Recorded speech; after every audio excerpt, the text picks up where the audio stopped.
Good morning, everybody. I hope you can hear me. Welcome to the Catalogers Training Session for May 2021.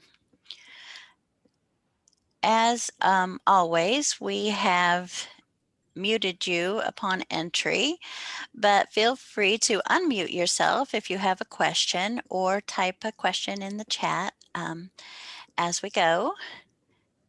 We'll try to make sure that those questions are answered. I'll go ahead and get started with the share update. We do have some upcoming classes. Those are the Barcoding 1 class that's coming up in May, on May 18th, next week. And then we have another one on June 10th.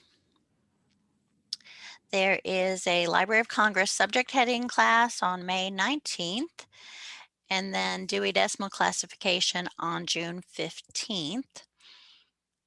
So that is the end of the series of cataloging classes that are required for beginning catalogers. Next month, I will show you where we have put those recorded sessions. We're making a whole new area for all of those recorded cataloging sessions so that anybody who wants to take them as review can, or any new cataloger can take them as they have time. So next month, we also have our regular cataloging training session on June the 8th, and that's the last one for our fiscal year. We will take a vacation in July, and we'll start back up on August the 10th. And for the June session, we're actually just thinking of kind of going back to basics to review the book cataloging in RDA. We have lots of new catalogers, and we want to do just some review of books. So last month, I think the day that we had our catalogers training session was the first day on our new phones. Many of you may have tried to call us on our original extensions, our old extensions, and that didn't work. But you can still call on the main lines for the Carbondale office, the Edwardsville, or the Champaign office, and then it just asks you to say the name of the person that you want to talk to. But we also have all new phone numbers. And so you can go to illinoisheartland.org and look under the staff list there and get our direct phone numbers if you would rather do it that way. And speaking of staff, we do want to welcome our new CMC cataloger, Deb Morris. She started working on April 28th. So welcome, Deb. And she has extensive music cataloging experience and some language expertise that we're very happy about. Do you want to say anything, Deb? Hello. Nice to meet everybody. Thank you for the intro, Shelley. That was very nice. Thank you. Mm-hmm. Good to have you with us. Thank you. Good to be here. So I'll move along on the agenda. We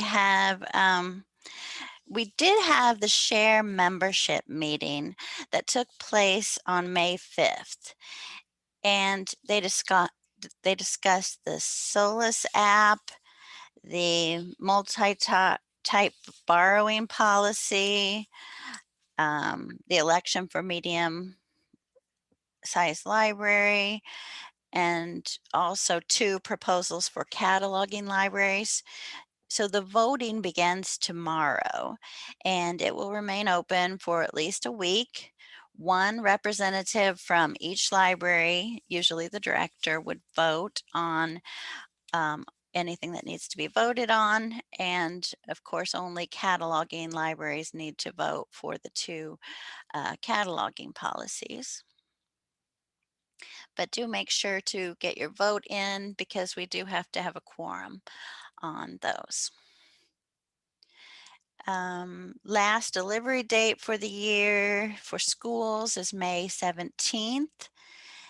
Contact Dina if you have any kind of share issue with closing dates, or your hub's delivery manager if you need to talk about, adding a couple deliveries, or if you're not closing at all, or whatever the problem may be, to get that taken care of, because they can, add dates or change things depending on what people need. And I think we're ready to move on to the BIB Standards Committee. Edie? So good morning, everybody. I don't have a whole lot for the BIB Standards Committee.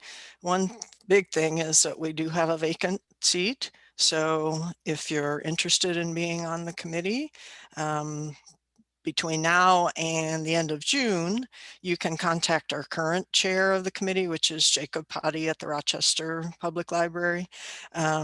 Starting in July, our new chair is Donna Shaw at the Argenta-Oriana Public Library District. So if you're interested or you have questions about being on the committee, please contact them. The next meeting is Friday, July 16th, and that'll be at 10 o'clock. That's over Zoom. Anybody is welcome to attend as an observer. We do have time during the meeting for comments by observers, and attendance at this committee meeting does qualify for cataloging CE credit. Since that meeting is in July, that'll be the new fiscal year, so it's a good way to get a start on your cataloging CE for the next fiscal year. And that is in L2 if you want to register for that. If you have comments or issues or something you'd like the committee to consider, again, between now and the end of June, you can send those to Jacob Potty, who is the current chair of the committee. Starting in July, then those should go to Donna Shaw. And I have put in the chat now the emails for both of those people. So for Jacob and also for Donna. So I think that's everything that I have for the BIB Standards Committee. I think the next thing on the agenda is the miscellaneous section, and the first part of that is the Ask QC office hours. There was a session actually this morning. I think it was from 8 to 9. That same session is being repeated next week on Thursday, the 20th of May at 3 p.m. This month's subject is the OCLC authority file and some projects they have coming up for authority control. Those sessions last about an hour, and they do qualify for cataloging CE credit. So that's another way to get some hours if you need it. And let me put the link for that registration in the chat. And I think Pam's next with the online with the CMC. Good morning. Oh, yay. You can see the bins behind me. That means I have stuff to catalog. So we have our final fiscal year online with the CMC this month, May 20th. And Sherry's going to be presenting on that. It's called Cheerios, Rice Krispies, or the Directory of Overseas Summer Jobs. And she'll be discussing cereal cataloging. I've got a link to L2 in the chat. I'm also going to be offering a new Moodle course, yay, on cataloging 3D objects, kits, and realia. That starts May 24th, but registration closes next Monday on the 17th. And I think I've got that capped at 30 students because the grading of assignments is very time intensive. So I put that in the chat as well. We have decided on the topics we're going to cover next fiscal year from September of this year through May of next year. but we don't have all the titles or the descriptions yet, so I'll try to get those into L2 soon. The 3D Objects Kids in Reality class is a 4-week class, and then I've got the subject analysis class in L2, the RDA book training, and the RDA AV class. So those are all in L2, and they will run from this month through December of this year. So the other 3 classes are all 6-week classes. Did I forget anything? Probably. But if you have any questions, you can email the CMC, and I will put that in the chat as well. Thanks. Okay, I think I am next. We're going to do a review of what we've covered in the last 3 months about audio recordings. So I'm going to share my screen.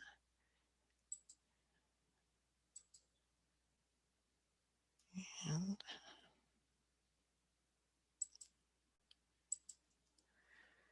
all right, let me see if I can get my slides up here.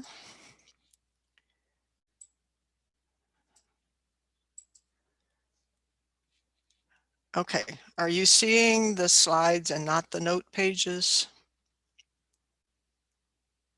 Yes. Okay, thanks. Okay, so this is just going to be a short review of the presentations that we did over the last 3 months about records for audio recordings. In February, we talked about audiobooks on CD, which includes MP3 CDs. In March, we talked about preloaded audio media players like Playaways and Go Readers and Me Readers. And then we also talked about audio-enabled books like Wonderbooks and VoxBooks. And then last month in April, we talked about music audio recordings, both on CD and on vinyl. So we're going to look at a few questions, and we're also going to look at some editing that we might have to do in records for these kind of formats. So here's our first question. It's a multi-part question. So first of all, what is the preferred source of information for audio recordings on disk? So just type in the chat what you think the answer is. And this could be a compact disc or a vinyl disc. All right, got some people. Everybody is saying disc, and that is correct, the disc label. Second part is then, if there is no title on the disc label, where's the next place you look? And there's more than one sources that you can go to, but if you don't see a title on the disc label, where do you look next? So somebody says the case, container. Okay, what if there's nothing on the container?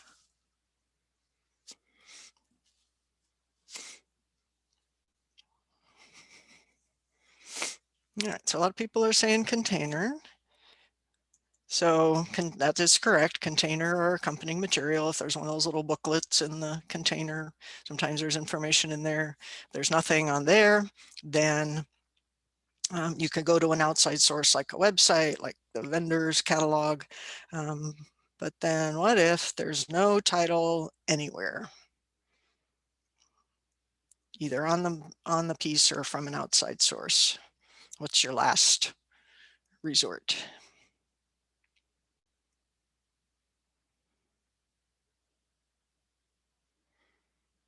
And somebody says you listen to the recording. And then somebody says cataloger makes a name. So you could listen to the recording. Yeah, Don says you make one up. You could listen to the recording. That would probably be a good way to get it. Or you as the cataloger can devise a title. And it used to be that anytime you took a title from an outside source, you would put that title in brackets And a best practice now, and that is still an option in RDA, but best practice now is that you enter the title without brackets, but you include a source of title note in your record. And for audio recordings, actually we enter a source of title note in every record, regardless of whether we took the title from the preferred source or not. So you're always going to have that source of title note. Okay. Next question. This is also a multi-part. So what is the preferred source of information for a preloaded audio media player, like a Playaway, like a MeReader, like a Go Reader?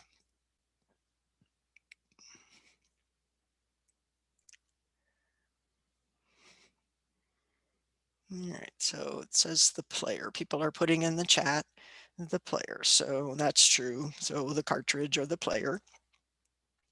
And then the same question, well, next question, what's the preferred source of information for an audio-enabled book, like a VoxBook or a Wonderbook, which is a book that has this player embedded in the cover?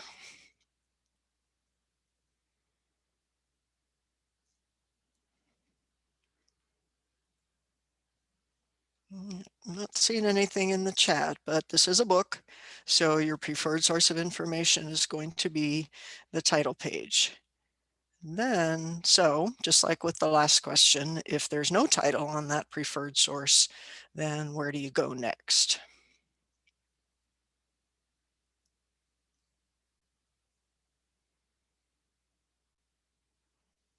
So we got title page Verso in there, which would be correct for those audio enabled books. And for the media players, audio media players, the preloaded ones, container, the cover, just like with the CD, accompanying material, an outside source like a website. And if there's no title on any source, then the cataloger devises the title. All right, so third question, I'm cataloging an audiobook on CD published by Hatchet Audio in New York. There's no publication date on my piece. There is a copyright date of 2020 on the container and a phonogram date of 2021 on the disc. So since there's no publication date and audio recordings rarely have a true publication date on them, we need to pick a date to use for our implied publication date. So which date are we going to use?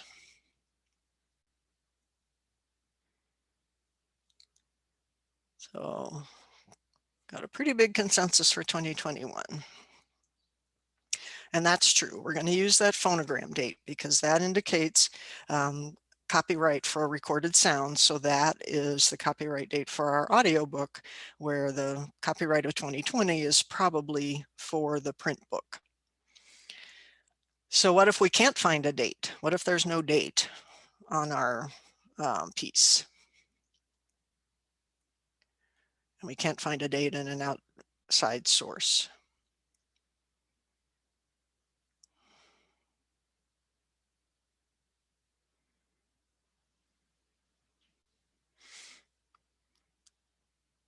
So I'm not saying in the chat, but really just like for any format, if there's no date on the item, there's no date that you know from a source, best practice is that the cataloger estimates some sort of a date. You make your best guess. And if you can't narrow it down to a particular date, then you put in a range of dates.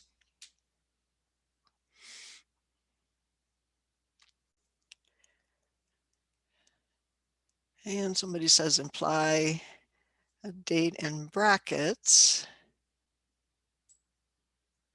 Let me see. We could imply it from the date the book was published. Susan McKinney asked that in the chat.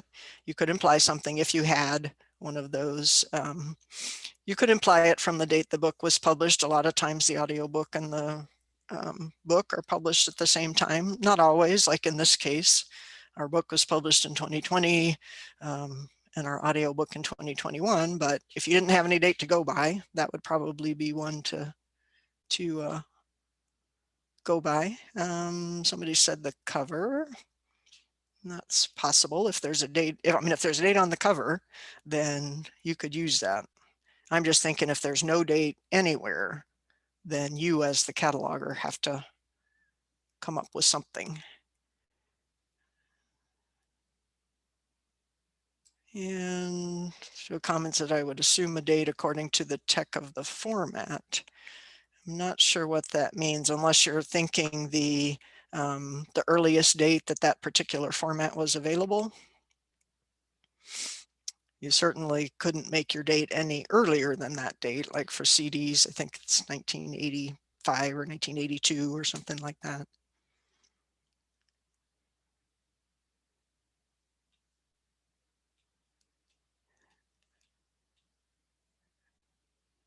Okay, so Wendy said it's just rude not to put a date on your item, and I agree. They don't understand what us catalogers go through when there's no dates. Yeah, so Deb said, yeah, she meant you have to go by, you can't make a publication date that's any earlier than whatever date that format was first available. But in our case, we've got our phonogram date of 2021. So that's what we're going to use for our implied publication date. And trying to get to my next slide. Oh, okay, here we go. So here's how we're going to put this in our record. So our 264, second indicator 1, with our place of publication, our publisher, our implied publication date, and then our separate 264 with our second indicator of 4 with our phonogram date. All right, next question, true or false? If an audio recording record indicates sound characteristics in mark tag 300 subfield B, mark tag 344 is not required. So your choices are true. The 300 subfield B is sufficient, or false. The record must include the mark tag 344 with the sound characteristics. You can keep the 300 subfield B, but it's not required. So we got a lot of people putting in false. And that is correct. The record must have that 344 with the sound characteristics. It's okay to keep the 300 subfield B, but it's not required that it be there. You need at least to have the 344. You can have the 300 subfield B. And if it's not there, you don't need to add it. As long as you got the 344, then that's all you need. All right, next question. What general material designation, or GMD, if any, should be entered into this record for this playaway in Polaris? Again, this would be just a local edit. So our choices are sound recording, electronic resource, playaway, or we don't need a GMD at all. So what's our local practice for the GMD for this type of format?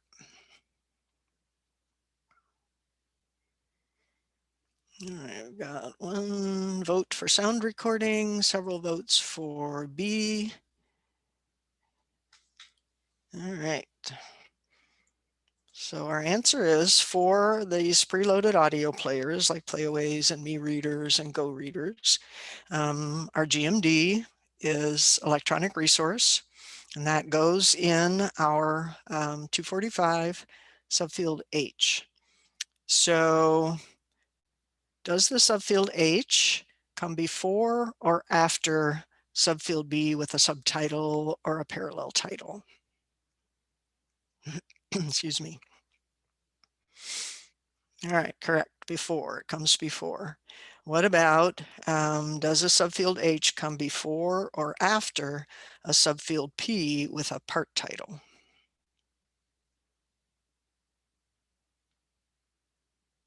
Yep, that's correct. It comes after. So before a subfield B, but after a subfield N or P. All right. Next question. True or false? If a Wonder Book does not indicate abridged or unabridged anywhere on the item, you should assume that it's unabridged. True or false?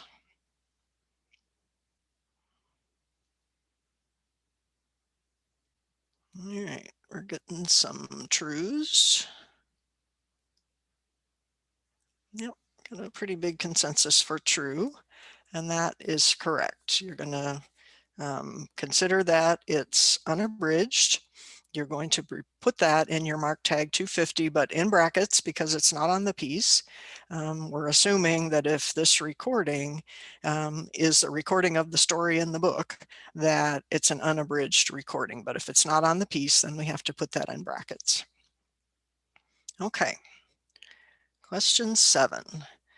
So this was something that we didn't specifically talk about in any of our presentations, but just want to see how well you know our Share local practices. So I have received a new audiobook in my library. Everything matches an existing record in Polaris, except my audiobook has a different ISBN than the one in the record, and my audiobook says Library Edition on the container. The existing record doesn't have this edition statement, doesn't have that ISBN. So yes or no, according to Share Local Practice, can I attach my holding to the existing record? So the choices are yes, as long as everything that has to match is a match, I can attach my holding to this record. The ISBN on my item should be added to the record. Or no, because the ISBN on my item is different and the existing record does not contain that addition statement, I can't attach my holding. I need to look for another record. So yes or no, what do you think?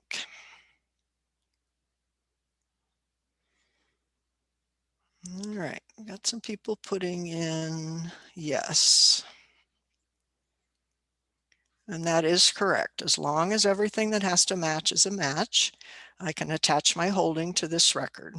The ISBN on my item should be added to the record. And when I say everything that has to match is a match, I'm talking about all the things that we look for in matching: the title, statement of responsibility, publication information, whether it's abridged or unabridged, whether it's a CD or an MP3, the narrator. In general, addition statement is something that has to match, although there, we know there's a exception for first editions. But our local practice has been established for library editions because library editions really aren't considered a true edition statement in the cataloging sense. They don't have content that's different from other editions. So those libraries that get these library editions, you probably know better than me, but I understand that library edition is really more of a marketing thing. Supposedly it's a sturdier container, it's more expensive than the regular ones, it's got some replacement options, so it's really, in a cataloging sense, it's really not an edition. So our local practice is that a library edition and a regular edition can be on the same record. You can add the library edition ISBN to the record for the regular edition, but then I would put a qualifier in a subfield Q after that ISBN that says library edition in parentheses.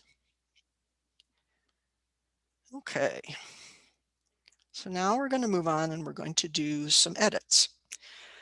So we're going to look at a before view, then we're going to look at an after view after we've made whatever edits we need to make. So the before view is how this thing looks these fields look in OCLC. So in OCLC, subfield A does not display at the beginning of a field.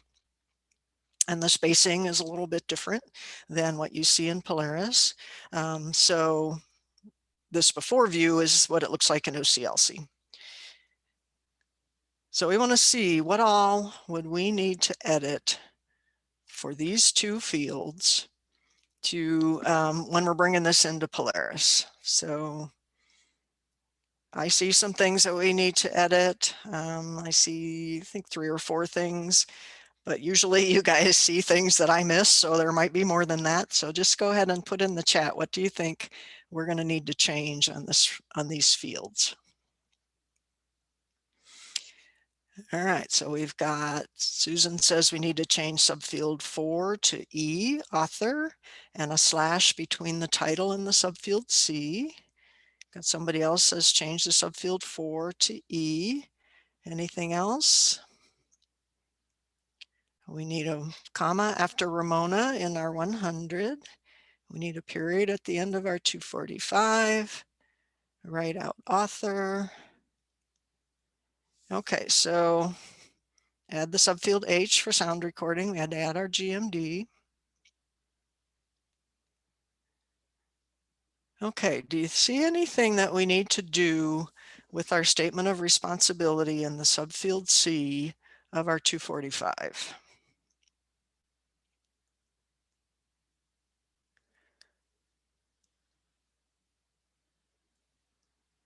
We've got a comment that says it's okay to keep the reader in the subfield C. We just need to add a 511. I don't generally keep the reader in the subfield C. I don't know, maybe Shelley can weigh in. I usually would take that out. And the reason is that the reader, subfield C, the statement of responsibility is the functions that have overall responsibility for the creation of this piece, of this work. And readers are not considered a function that has overall responsibility. So I take that out and put that in a subfield or in a 511 note. And Shelley says she takes that out also. Even though it's on our chief source, it's not really a function that's considered to have overall responsibility, like an author, like a translator, like an editor. So anyway, here's the things that I saw that we need to add our ISBD punctuation. So, PCC, Program for Cooperative Cataloging, has come out for their catalogers when they put new records in. It's optional for them to omit ISBD punctuation. So this OCLC, the way it's done in OCLC is not incorrect, but our local practice is that we add the ISBD punctuation because of the way that our display is in the pack. It looks much, much better if we have the ISBD punctuation. So that's our local practice, is to add that back in. In our 100, we need to change our subfield 4 that has the relator code to subfield E with the relationship designator, and that's because Polaris does not translate those codes into a term when it displays in our pack. So it would just display as AUT. So our local practice is to spell that out, change that to subfield E with the relationship designator term. Then in our 245, we add our GMD, and we're going to take our narrator out of that statement of responsibility and put that name in the 511 note. So here's what it's going to look like, and this is the view in Polaris. So we have our subfield A at the beginning of the field, and we have the spacing like you see it in Polaris, which is different than what you see in OCLC. Okay. Next set of edits, same item, same audiobook. Here's our OCLC view. What do we need to do with these fields?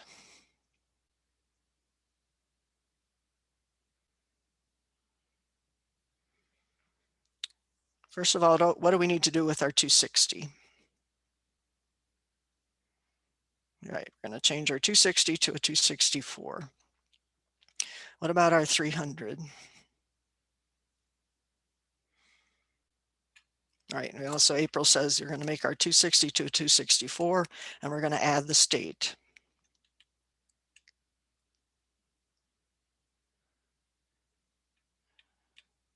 What about our 300?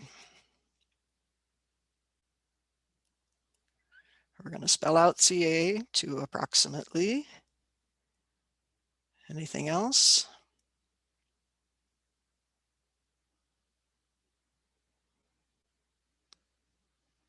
Okay, so we're going to change our 260 to our 264. We're going to add the state, and Ashland is in Oregon.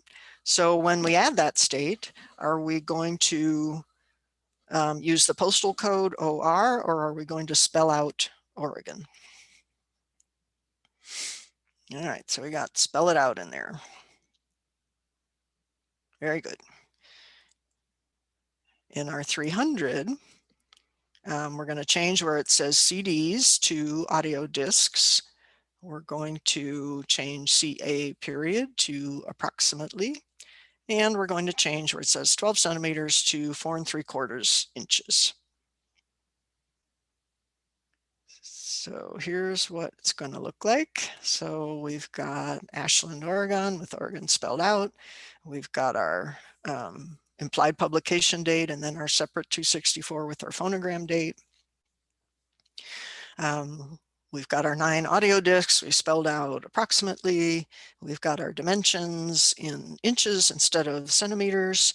So let's assume that this record has a 344 field with our sound characteristics.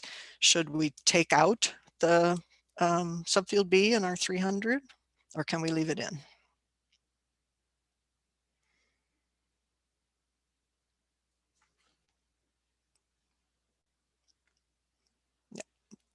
And we've got a couple of people have commented that you can leave it in, and that's correct. As long as we have the 344, it's okay to also have the 300 subfield B. But if it wasn't there, we don't need to add it. All right, next ones, same item. What edits do we need to make to these 2 fields? We have a 500 note says unabridged. We have a 500 note that says title from disc label.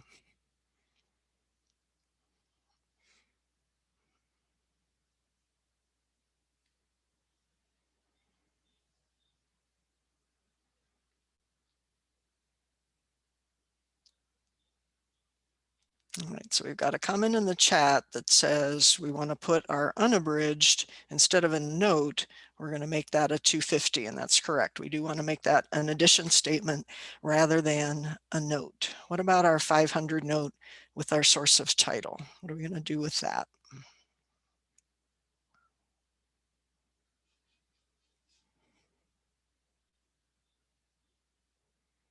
All right.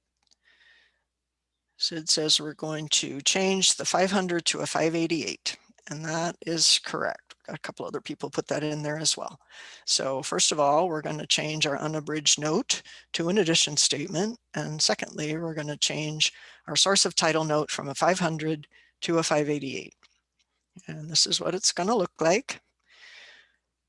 So using a 588 for a source of title note instead of the 500 is kind of it's a relatively new thing.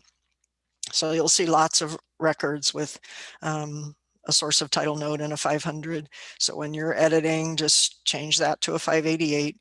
Previously, we only used a 588 in serial records, but now we can use that in records for any format. Any sort of source of title note can be a 588. And then just if your record says something like title from cell sheet or title from website, and you've got the item in your hand, then, check the title in your preferred source and, make sure your 245 is correct, and then change that source of title note to title from disc label. Because if you've got the preferred source, then that's the place you want to take your title from. All right, let's try another set of edits. So this is a music CD. So what local edits do we need to make to these fields below? So we've got a 245 and we've got a 700.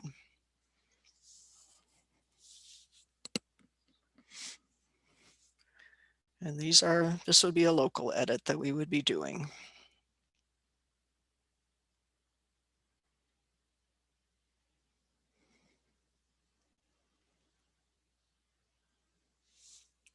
All right, so I'm not seeing anything in the chat. So our 700, we're going to change that to a 100, and that is, that's a local thing. You would not do that in OCLC. RDA says that a performer is not considered a creator, but our local practice is to change that. So they put it in a 700. Our local practice would be to change that to a 100 so that it shows up in our brief display in the pack. So that's one thing we need to do. We need to change that subfield 4 with that relator code to the subfield E with the relationship designator, just like we saw in the earlier record. We do that as a local practice because our system doesn't translate those codes. We add our GMD, our sound recording, and we also need to change the first indicator in our 245, 201. So here's what it's going to look like. So we've moved our 700 to a 100. We've spelled out our subfield E with performer instead of the subfield 4.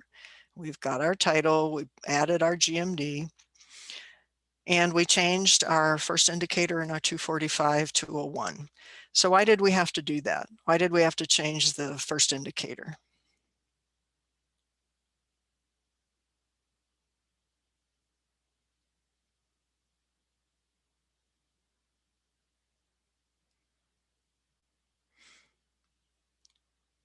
All right, so I'm not seeing anything in the chat, but the reason that we do that is because up here in the before view, we did not have a creator. We didn't have any sort of a 1XX field.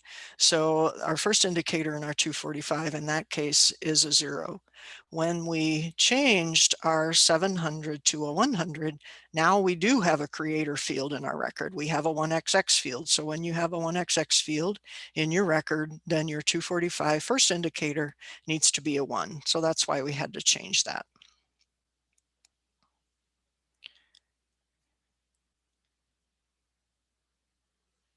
Okay, one more. What edits do we need to make to the fields below? So here's our before view.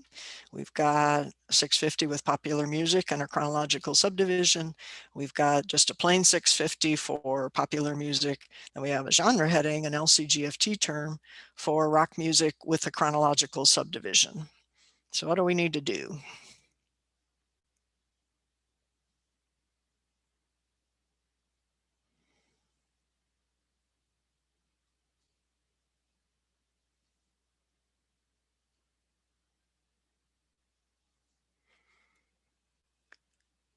We've got a comment that says delete the first 2. We've got one that says take out the subfield Y and the 655-7. So we're not going to delete anything. What we're going to do is we're going to change that 650 that has popular music by itself. We're going to make that a genre heading, a 655-7. We're going to delete that subdivision, that subfield Y, out of our genre heading.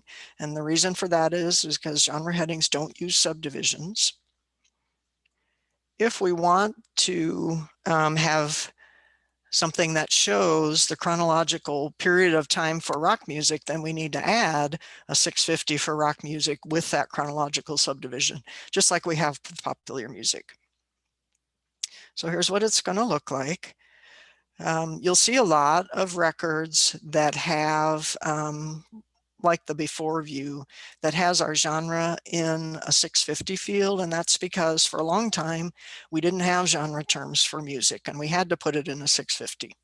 But now those music genre terms have been added to the LCGFT, so we can code that as a 655-7. So you'll see a lot of records that have that, the way that the before view is. So you can just change those to genre headings. We don't use subdivisions in genre headings, so that 655 for rock music, we need to take that subdivision out of there. If we want to show that, you know, a period of time for the rock music, then we add in a 650 for rock music with that chronological subdivision. You want to check and make sure, though, whatever chronological subdivision you're adding is one that's valid for that particular genre of music. So it's not that you can just add any decade or any time period in there. You have to look at the authority records and make sure that it's been established for a particular time period. In this case, both popular music and rock music have valid chronological subdivisions of 2001 to 2010, so they're fine to use that. All right, you did it. Does anybody have any questions?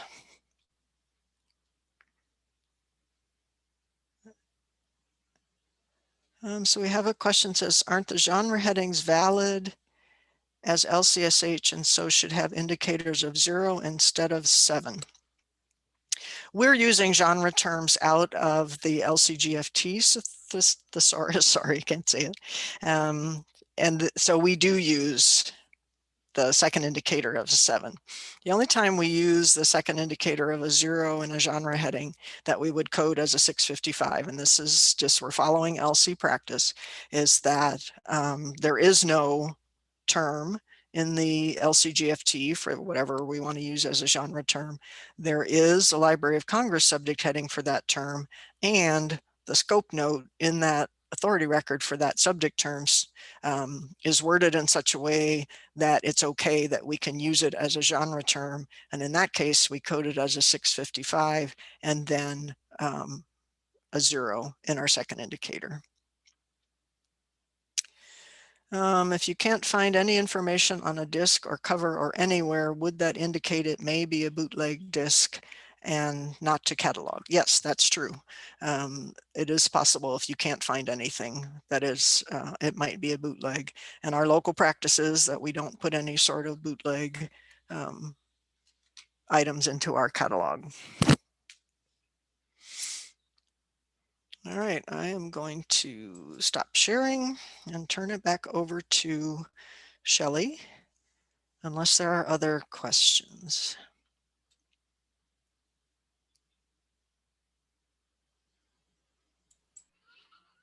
I was just giving an extra minute in case there are any more questions.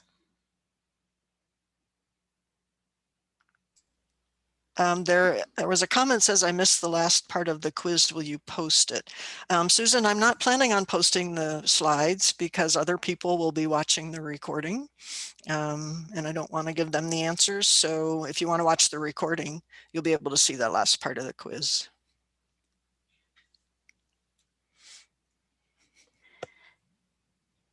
Okay, if there's nothing else, I will go ahead and start sharing my screen.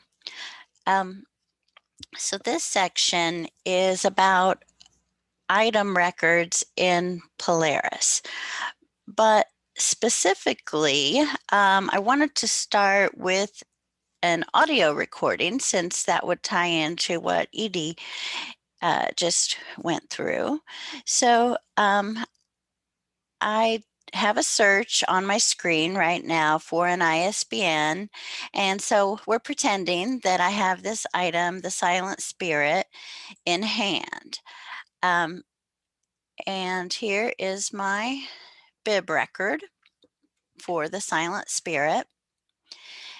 And I'm just going to pretend like everything does match, that I have, you know, the recorded books, 2010 copy with 10 discs. The record has some aspects of RDA and some that still need to be edited. I just realized this should be audio discs, but I don't have to worry about that bib record at this point. What I want to know is, you know, does my item match and what I need to do with the item record. So I'll fix that later. So I'm going to go ahead and create an item record for this.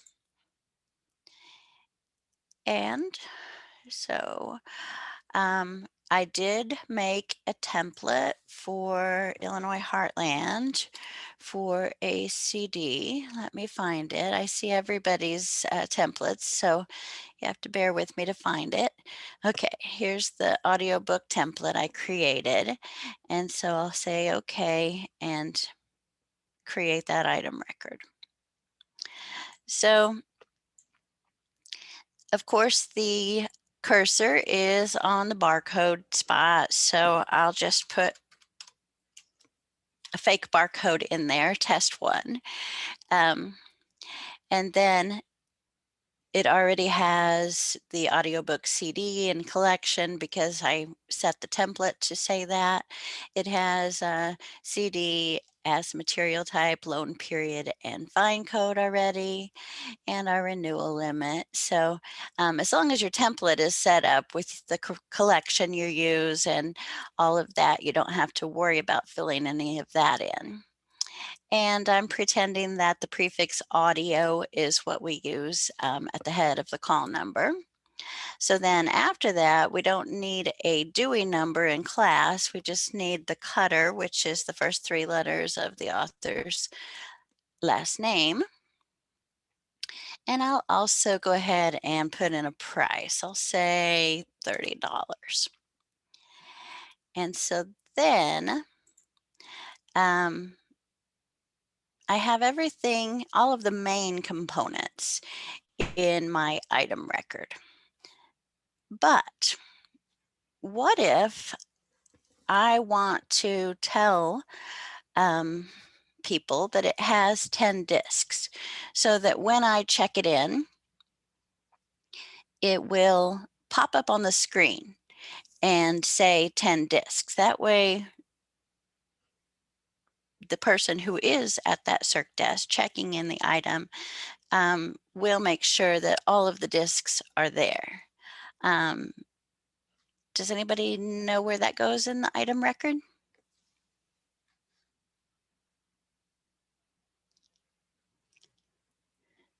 Okay, so the notes, and the notes are located on this other screen where you see the pencil and paper. And so specifically, which note would I put it in to make sure that it pops up? Good, free text message. So any of these blocks down here will pop up. But if you look at the library assigned block, we have check contents, see note, damage, send to cataloging, check for a disc, a cassette, a book, or a map. So none of those are exactly what I want. So down here in the free text note, I can type whatever I want. I can do 10 discs, or I can do 10 CDs. However I want to word that is fine. You know, and if you had a kit with a puppet and a book and a CD, you could type all of that in the free text note to make sure that it pops up on the screen for the person who's checking it in. I know a lot of people use this check contents, but I don't feel like that is very helpful because I want to know exactly what I'm looking for.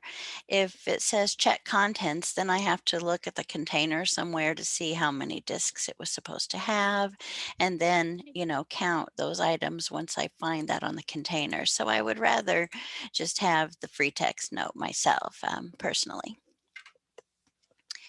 Then another thing I'm thinking about, and I'm going to go back to this first view, is that this is actually part of a series. And we'll look at the bib record, and it says it's Wind River Mysteries. It does not say which number it is in this series. And actually, if I look at the authority record, it doesn't say that I can put numbering in for in the bib record for this series. But we all know our patrons like to know which number it is because they want to read them in order. So I did look in fantasticfiction.com and I found that this is actually number 14 in the series Wind River Mystery. So if I wanted to put number 14 somewhere in my item record, where would I put that? Okay, good. I'm seeing suffix field. And so if I put number 14 here in any format there in the suffix, that will show up directly under the call number in the pack view.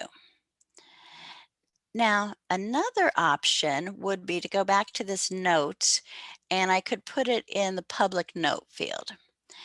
I could even put the series information there if I wanted to, although I don't really have to put the series title because it is in the bib record. But I'm going to type that here just so you can see the pack view when we go to that.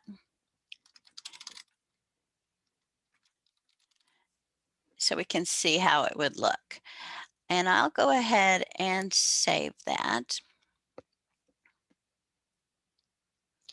And then I'm going to go to the pack view. So now if I click here to see items from all branches, I see the one that I just entered for Illinois Heartland Carbondale has number 14 right after the call number to show the series numbering, and it shows Wind River Mystery here from the public note. So just so that you can kind of see how it displays here in case you prefer to put those in for your patrons.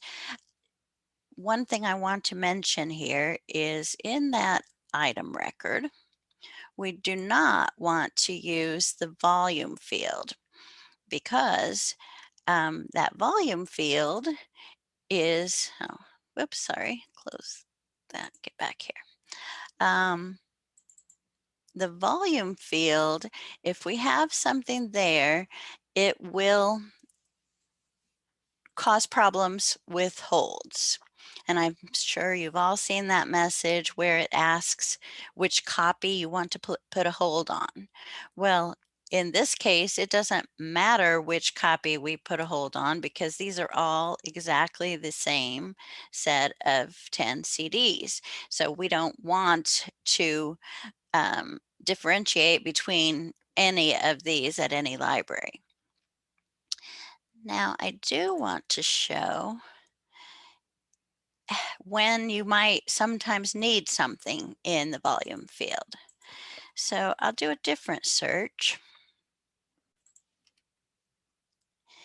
And I just have a control number for this one.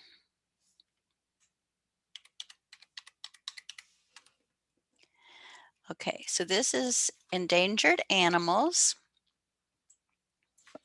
Make it a little bigger so you can see here that this is a multi-volume set and it has lots of volumes in separate ISBNs for each volume. It has a 300 field that says 10V. So this is an AACR record. Sometimes you might see 10 volumes if it's an RDA record spelled out. But anyway, so anytime you have something that looks like this, 10 volumes or 3 volumes, whatever, in that case, in the item records, you have to have volume information. So you can see here that all of the libraries who own this have entered which volume it is. Now, this is a case where if it doesn't have volume information, then it causes problems with requesting it because you want to have specifically maybe volume number 4. And if you can't tell which one that is, then you can't place a hold on that particular one. Also, you might make sure to review our local practices because we have one about volume numbering and how it has to be V period space and then the number. And so we can't have some people doing V period 7 and others doing V period space 7, or it won't recognize those as exactly the same thing. So we don't care which volume 4 or 7 that we get, as long as we get the particular volume that we're requesting. And so they need to look exactly the same. April asked how I made the font bigger. When you're in the bib record, you can do control and then the wheel on your mouse and make it bigger or smaller. And this really only works in the bib record. But yeah, it saves lots of squinting. Okay, so on this one, it is necessary to have volume numbering.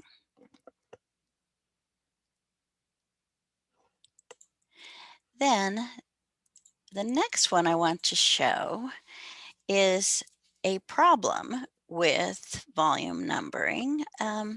Let's see, I don't know the control number on this one. I'll do a title search. All right, now I remember why I wanted to do a title search here. As you can see, there are lots of, and actually this is only 28 of 213 records, but one piece is a graphic novel. And so it looks like there are separate records for each volume. So let me just open any one of these to show you the bib record. So the bib record has one piece and then the volume number and then the part title. And this might not have been the best example because it shows one volume unpaged, but some will say, 322 pages. So anytime it is for only one volume, then you should not have a volume number in the item record. So this one has 206 pages here. So if I just take a look at the items, notice the volume number is not here, and that is correct. It should not be there because we don't want to cause problems with holds. We can tell that this is number 30 on the bib record, and some people also choose to add that to their call number as well and put, in the suffix or something, a number 30, and that's fine. So that's kind of like that other one we looked at earlier. But the problem record I want to show you is, let me get the whole list of 213 and sort them by title. So I did that Control-Shift-A, the little trick in Polaris to get them all up into my group. And then I clicked on title so that I could find this one right here that has 38 items linked. It is a book record, but if I open that, I see that it is for all of the volumes. It's a set record actually. So in the 300 field, it has V period instead of pages. So it's saying that all of the different volumes can go on this record. But we have a share policy that says that graphic novels should all be cataloged separately on individual records. So all of the 38 items here need to be moved to their own individual records, whichever one it happens to belong on. So I don't want to call out any libraries to say, you're doing it wrong. So I'm going to try to quickly hide the library name. So you cannot see that now. But on something like this, I can see, the volume numbers here. So I can move those over to the right bib record and a couple more down here. This library put it all in maybe the suffix area, so I could move all of those, but it would take me a long time. So the point here is that I would like all of you to go through your graphic novel area and make sure that you are attached to separate records. It's very easy to move your item. If you, let's say I found a bib record for number 59. I would just go ahead and open this item record, and then I could paste the bib record number for the bib that is for only volume 59 into this item record.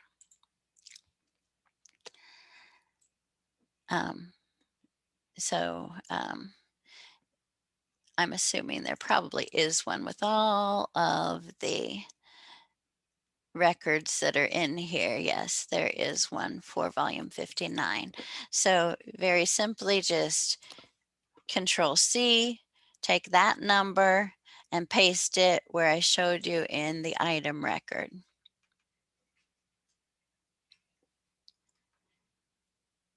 So if anybody needs a job to do in your spare time, take a look at your graphic novels and move them to the correct records. I would love to delete some of those set records out of the database. And it takes quite a long time moving those.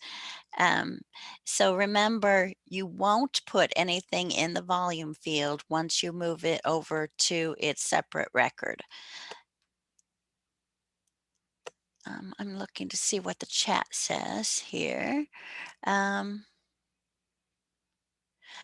Correct, Esther. A lot of manga and graphic novels don't have page numbers, so you will see that one volume unpaged a lot of the time. Oh, Susan said I should hide the barcode as well. Some of us remember numbers and know who the library is by barcode. I noticed one had a very long barcode too, so sometimes it's a good idea to check for your barcodes that have the wrong length. You can do a search of your whole collection.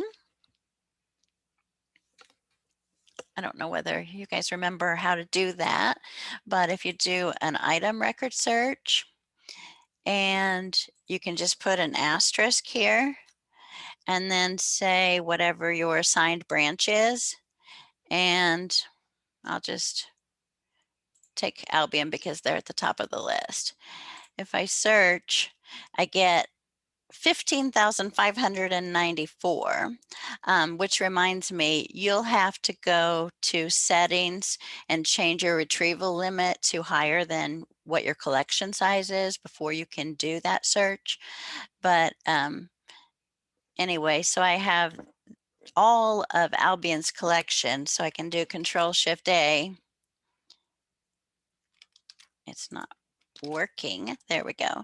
And it's sorting right now, and I have to give it a few minutes to get through that whole bunch. But when it finishes, what I'll do is click on the barcode column. And so then I can see if there's any without barcodes. I can see if there's any with really short barcodes. And then if I click on that column again, I can see if there are any with super long ones. So if I click on it twice, I get the strange ones at the end for this one where they're too long or they have a Z or a F or something in front of them. And I'm sorry if I didn't mean to pick on Albion. I just picked that library because it was the very first one. And actually they look pretty good because there's nothing at the beginning of their list that needs to be fixed, just those few at the end. And I've seen lots and lots more problems with other libraries that I've searched. So that's not too bad to have to clean up. So I kind of took a detour that wasn't on the the agenda, but were there any other questions?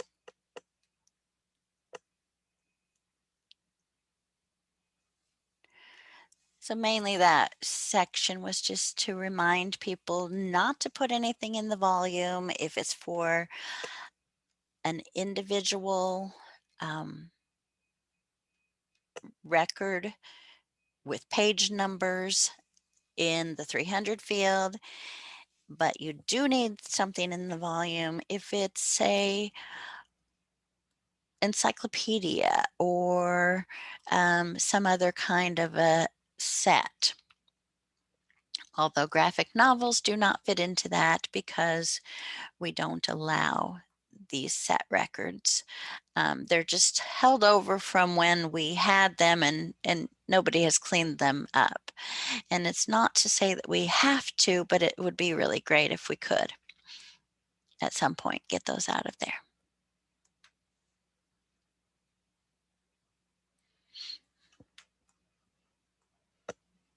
And so that's all I have about item records. I'm not seeing any more questions, but feel free to ask questions about anything.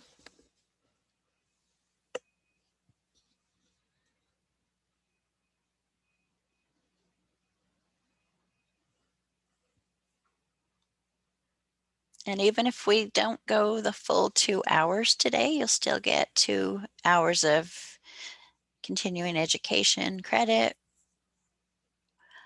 I did go through all of the hours, so gosh, it must have been like last Thursday or so. And many of you have finished your CE hours.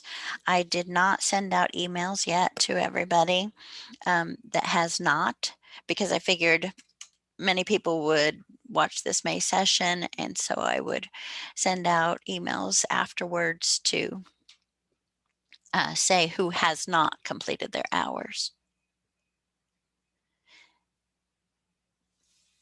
Okay, I see a question.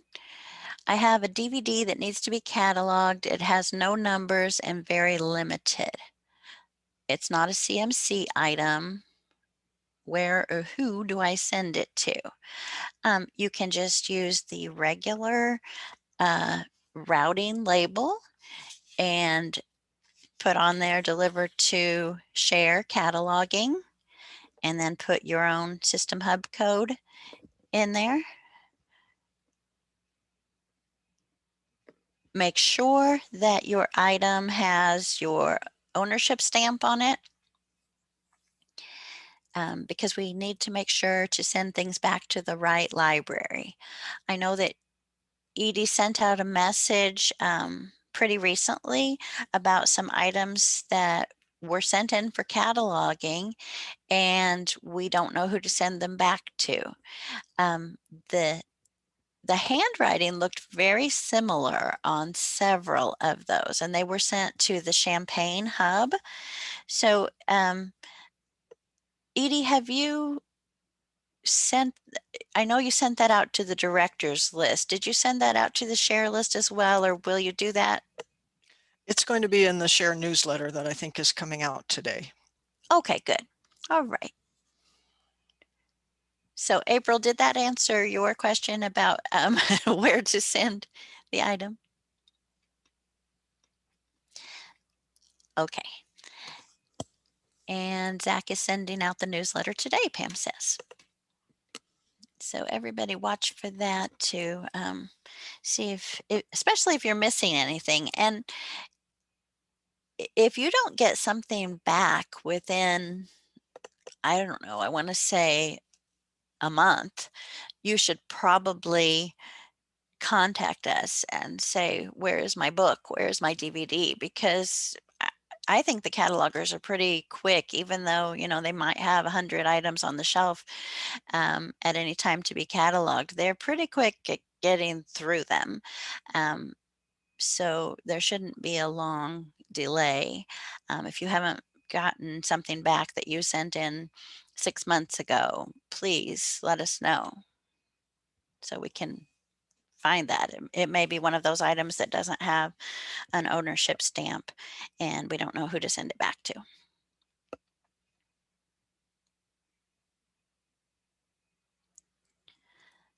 So our next meeting is June the 8th. Any other questions? Oh, I see Sue has something. Susan, I'm sorry. I have an audiobook set of the Chronicles of Narnia that was cataloged by the system as a multi-part set. Is that okay? So our policy for DVDs and audiobooks is that you circulate it however the bib record shows. So if you have one barcode on the entire set, it can go on a record for the set. But if you want to separate out the discs and circulate only discs 1 through 3, then you need to have a bib record for discs 1 through 3. So if each audiobook is a separate piece with a separate barcode, then each audiobook needs its own record.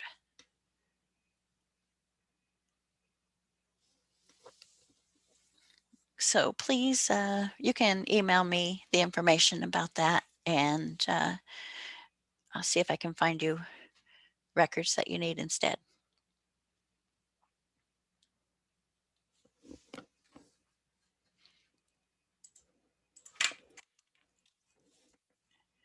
Six 121-1899 is the control number.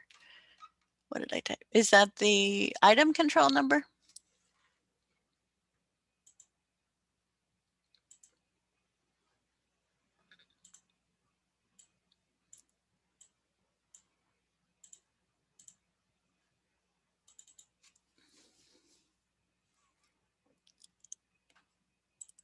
Let me look at the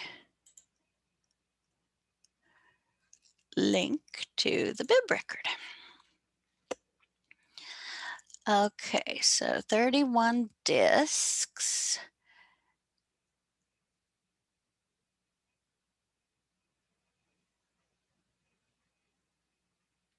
And you have each one separately on here, correct?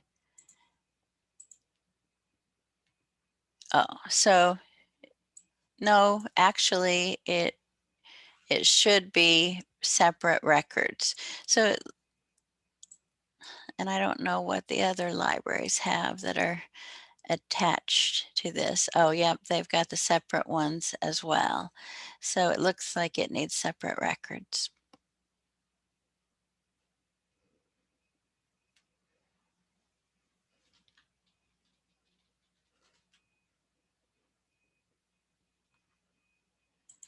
And things like that, you just have to specify if you know, how you're going to circulate it so that we make sure to give you the right kind of record that you're looking for. If you circulated them all with one barcode, then this record wouldn't be a problem. So I'll jot that down.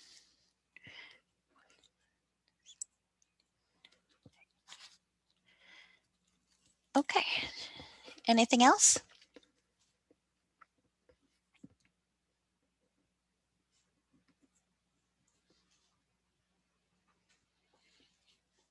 Okay, Susan, we'll try to fix that problem, but I will warn you, if the system does cataloging for all of the discs separately, then it is a charge for every bib record,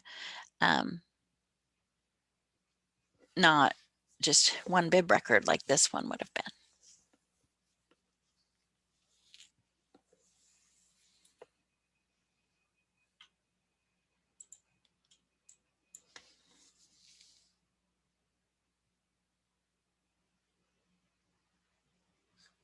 Okay, it was cataloged by the system before you were a cataloger, so that's fine. Whoever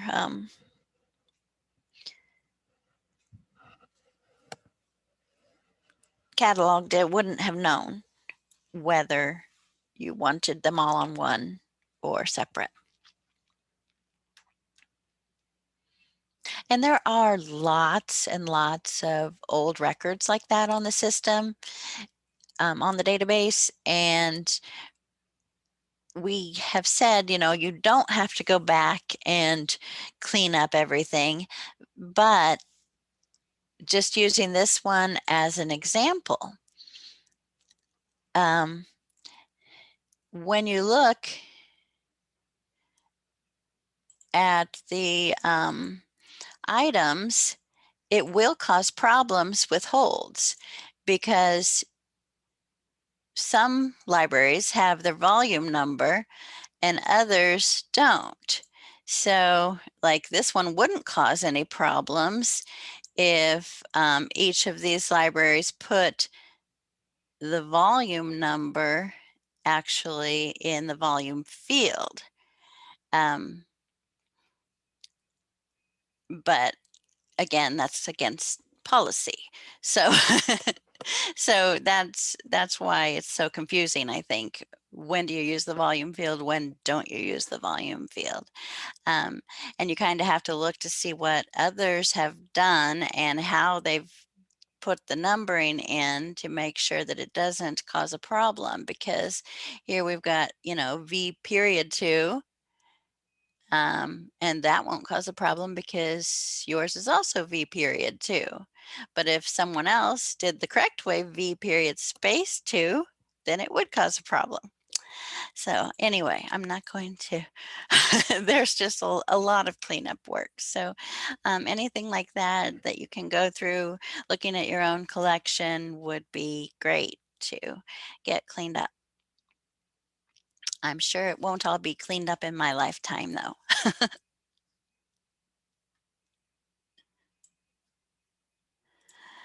All righty, so I'll stop sharing and thank you all for coming today. If you have any other questions at the last minute here, feel free to ask.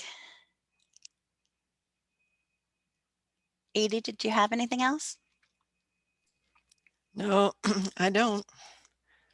Okay.